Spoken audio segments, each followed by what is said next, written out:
Okay, so I'm Bonnie and I'm an alcoholic. And I have been through this process with the help of a Big Book Step Study sponsor and meetings like this. And I try to practice all of these principles in my life on a daily basis. And I'm grateful to be able to be here today. I'm a little nervous. It's been a while since I've spoken at a Big Book Step Study meeting. So Karen asked me a few weeks back if I would, and I was like, sure, yeah, no problem, and quickly calculated out which step I thought you would be on by then, and was like, yeah, even better. And then a couple days ago, someone asked me if I was nervous, and I was like, no, I'm all right, I'll probably be nervous the day of. And so last night I had some lovely dreams.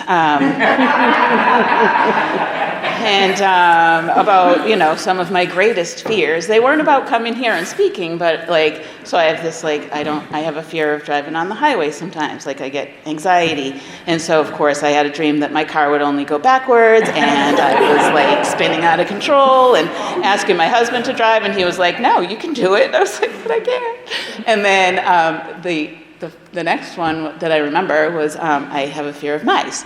And so I was standing in my kitchen, and suddenly my daughter was like, there's a mouse right there by your foot. And I was like, oh my God, but I couldn't move. And I was just standing there going, somebody please get this mouse. And nobody would. So a little nervous, maybe. Coming out in my subconscious. So I do have experience with the 12th step. Before I, go into that, I'll tell a little bit about me and my story and how I got here.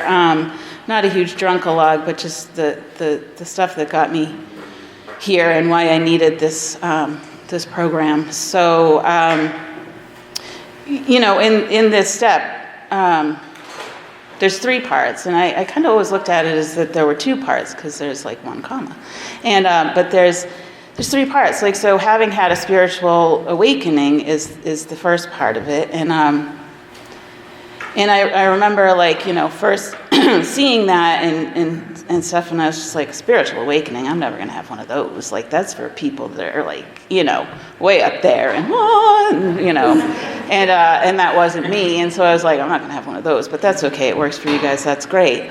And I didn't for a long time while I was here. I had started going through the steps, and I always like to say that I had gone through the steps, but I hadn't. I made it up to step 8, and then through circumstances, I didn't finish my step work, and I wasn't going through the book. So I was wondering, why haven't I had this spiritual experience you all speak of? And why don't I feel all these wonderful promises that you all read at the beginning of these meetings and stuff? And, finally dawned on me, it says, after we've gone through the steps, not 8 of them. And so, I'd heard people at other meetings talking about this Big Book Step Study, and the sponsor I had at the time was like, that stuff's bull crap, they're big book thumpers, they don't let you speak if you haven't done it, and so I was like, yeah, those people are losers.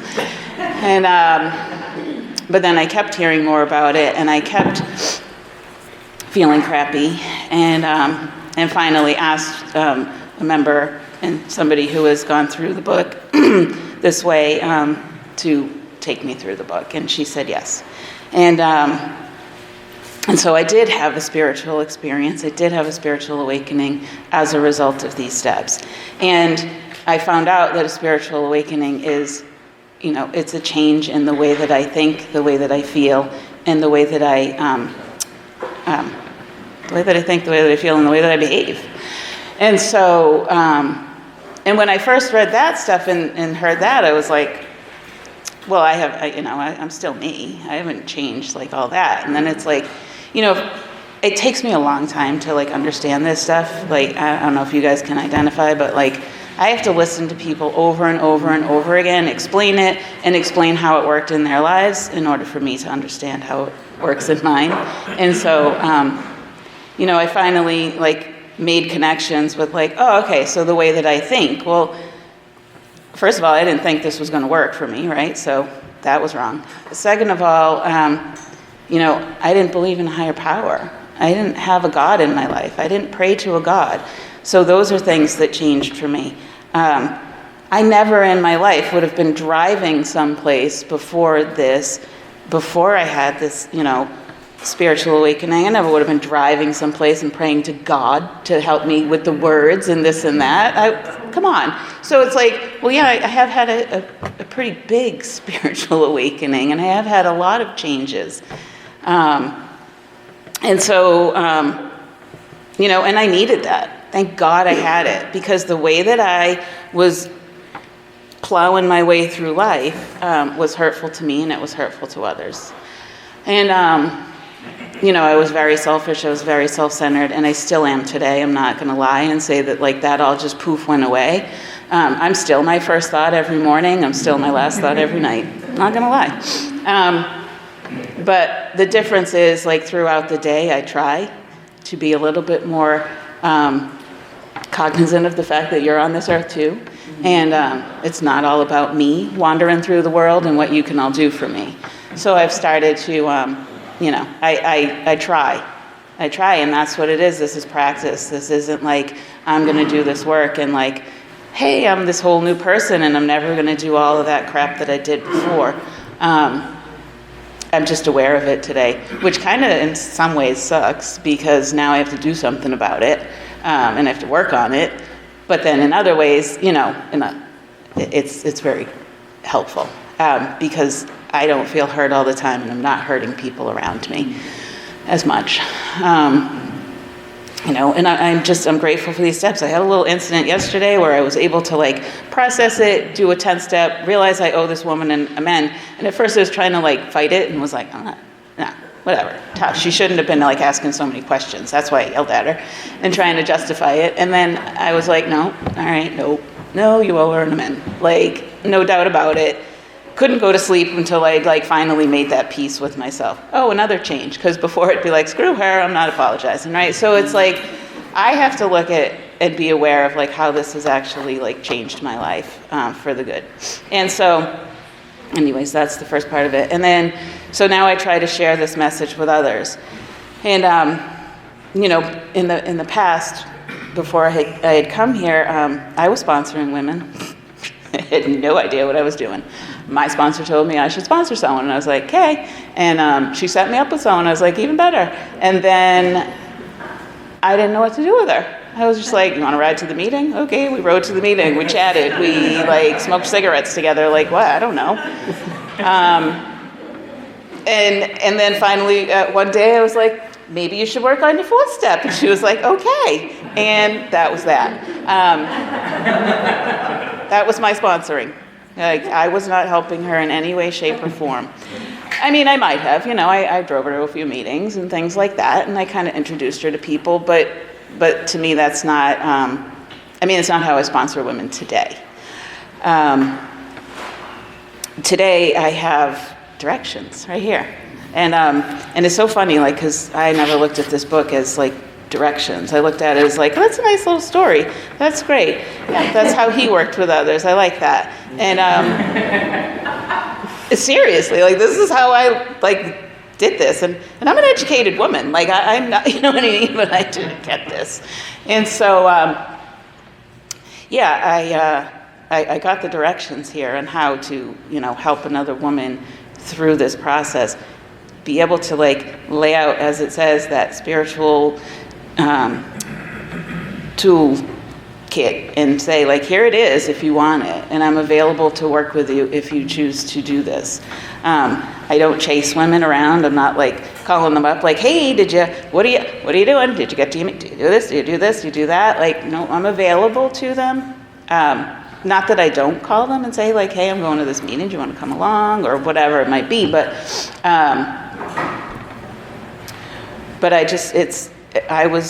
I understand now that my job as a sponsor and as a member of Alcoholics Anonymous who's been through this process is to help somebody else go through this process, put their hand in the hand of God, and let that be it, right? I don't have to have all the answers for them. Like if they're having relationship problems, I'm not a counselor. I'm not as it says in here, like I'm not a banker. I know nothing about money. Like don't come to me about it because I'm probably having worse troubles than you. Like those things I'm not able to do. I can give my, if I've been through an experience with that, I can give my experience and say like, this is what I did.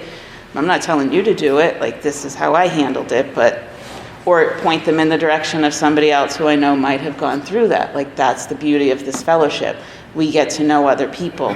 We can help somebody out by saying, hey, I don't know, I never experienced that, but I know that so-and-so did because I heard her at a meeting one time. Maybe you could ask her. I learned how to sponsor people through my sponsor, taking me through this, and also through, reading the book and listening. So I'm kind of like a big book nerd, I guess, now, because I love to listen to like all kinds of different speakers about it and all kinds of stuff, and just to help me better understand my disease.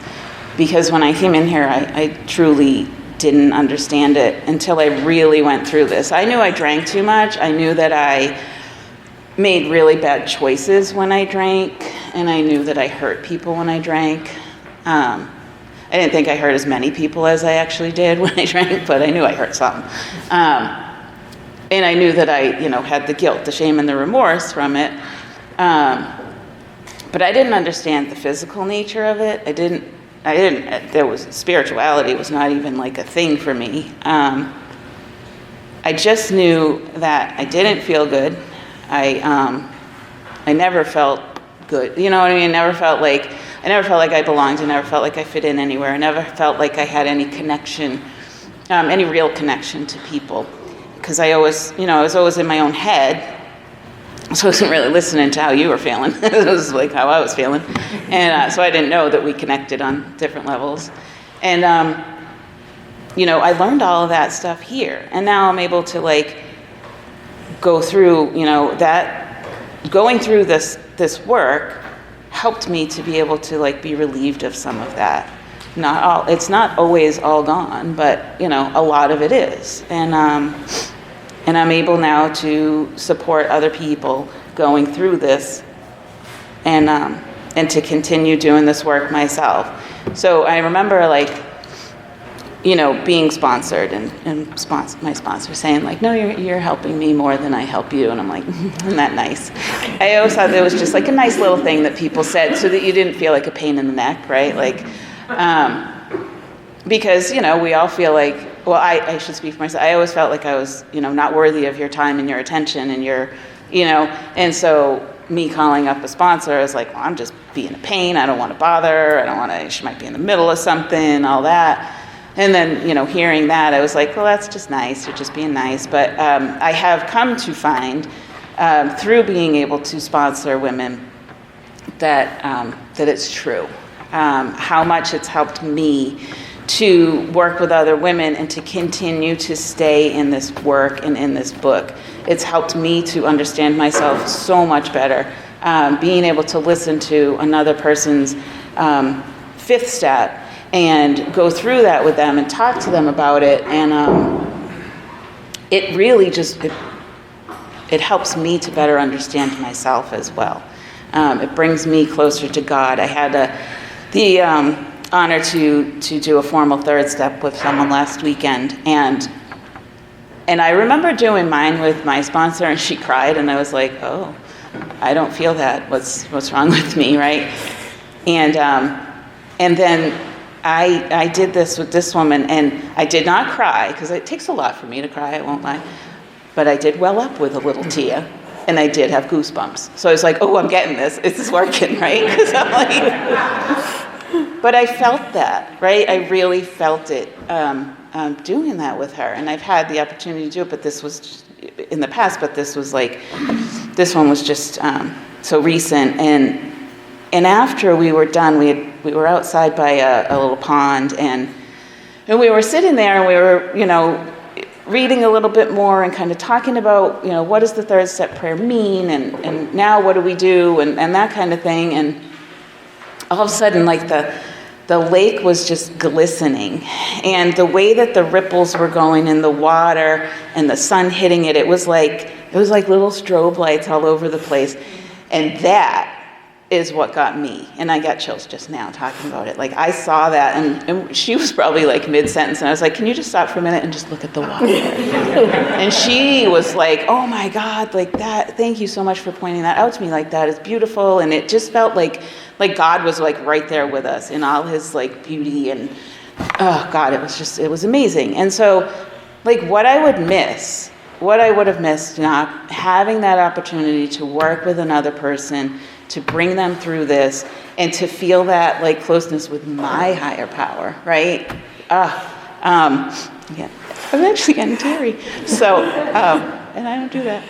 I don't know. And it talked a little bit about like having that fellowship, something you don't want to miss, like being with all the people in these rooms. And for someone who never felt like they fit in and never felt like they belonged anywhere, it's like I do today. Like I have a tribe. I have people that get me, and I have people that like I can call and be like, hey, and not even like, oh, I feel like drinking or anything of that nature, because that very rarely comes up these days. But hey, I'm feeling shitty, or hey, I did this today to this woman, and I need to I think I owe her an amends. What do you think? It's something that like I am like forever grateful for. And I'm grateful to be here. And I can honestly say today, like, yes, I am grateful. When we had that first, the minute of silence, that was part of my prayer. And that usually doesn't come up for me, where I'll say that at the beginning of a meeting. But today I thanked God for giving me the opportunity to come here and to speak, because that just means that it doesn't mean that I'm this like great speaker and have all this knowledge to impose upon you all. It just means that like I've had the opportunity to go through this work and be able to come here and share it. And because I've had that opportunity to go through this work, like my life has changed. My family's life has changed. And I owe that to all the people in this room.